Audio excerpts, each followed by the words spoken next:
Welcome back to another Old Man Watches, and today we're going to talk about a 2010 low-budget science fiction movie, Alien Opponent. I think it's also known as Alien Attack and Alien Infiltration, which is the cover that I have. Depends on the part of the world that you're in.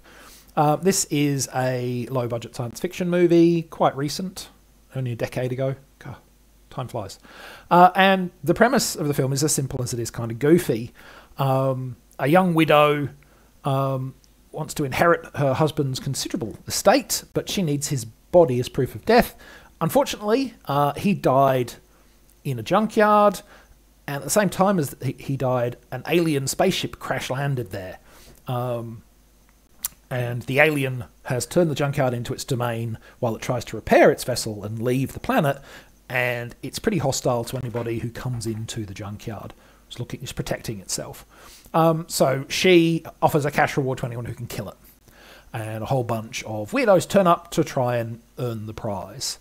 That is, that's the premise of the movie. So what does it actually feature, and why did I like it? And I did like it, making no bones about the fact that this is not a perfect movie. It's perhaps a little bit longer than it should be, maybe like 10 minutes longer than it should be. And I feel like the best bits are in the first hour or so. After that, it does get a little bit of diminishing returns because it feels like it's repeating stuff scenarios you've seen before, just changing them a little bit. But it's mostly a successful movie, putting it quite at odds with the movie I reviewed last time. But why is that? Well, I'm going to tell you why I think that is so. So first of all, I think it makes a smart decision in having this. It's a premise inversion. This is Predator, but instead of an alien that has actively chosen to hunt down humans in a jungle environment, we have an alien who mostly just wants to be left alone in civilization. And Predator 2 did this same kind of inversion from Predator of going to a city, an urban jungle rather than a literal jungle. But this Alien Opponent makes a smart decision to present a familiar premise, but to invert it. So, there's an alien, it's killing people, but it's not actively stalking them. It mostly just wants to be left alone to fix its ship so it can get out of here.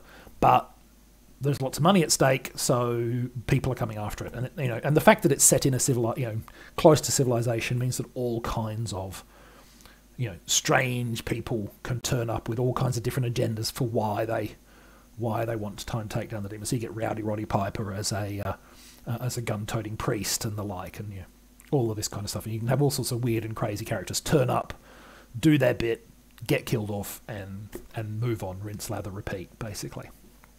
Lather, rinse, repeat, whatever it may be. So that's one thing that I think that is a smart decision about the movie.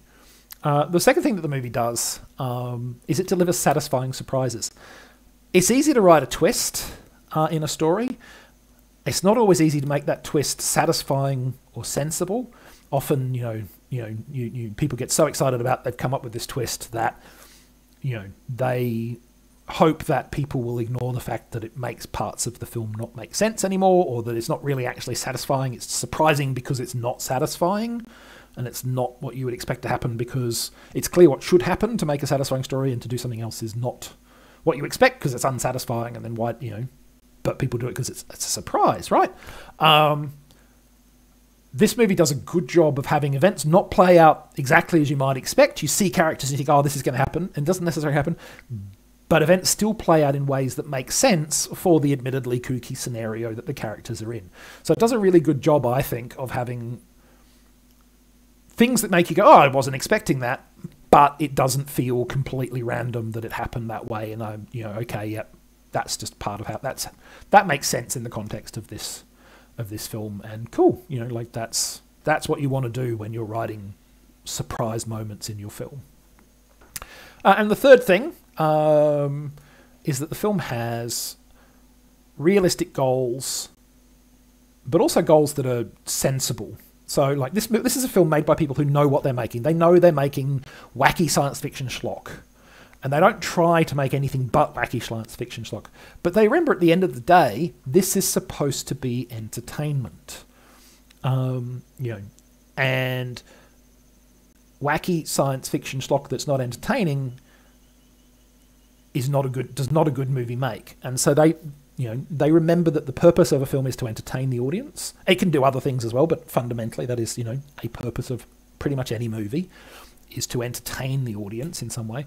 And they never lose sight of that goal, and they pursue that goal, but they also realize what kind of movie they're making and what that means that they can and cannot actually do in pursuit of that goal.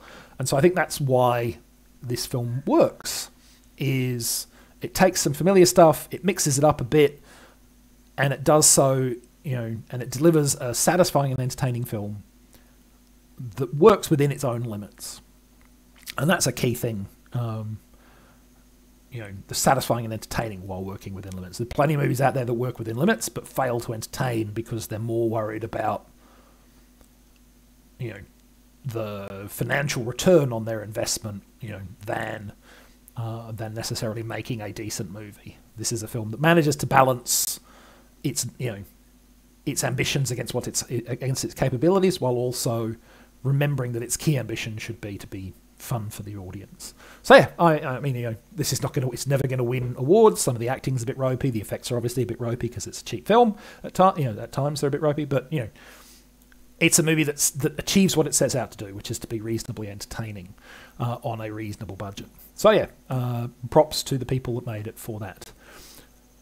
So what are we going to talk about next time? We're going to talk about Misa of the Lost Women, or Misa of Lost Women, or just Lost Women, as it often seems to be kind of tagged in movies, which is another 1950s science fiction film, available for free on archive.org because it's in the public domain if you wish to check it out.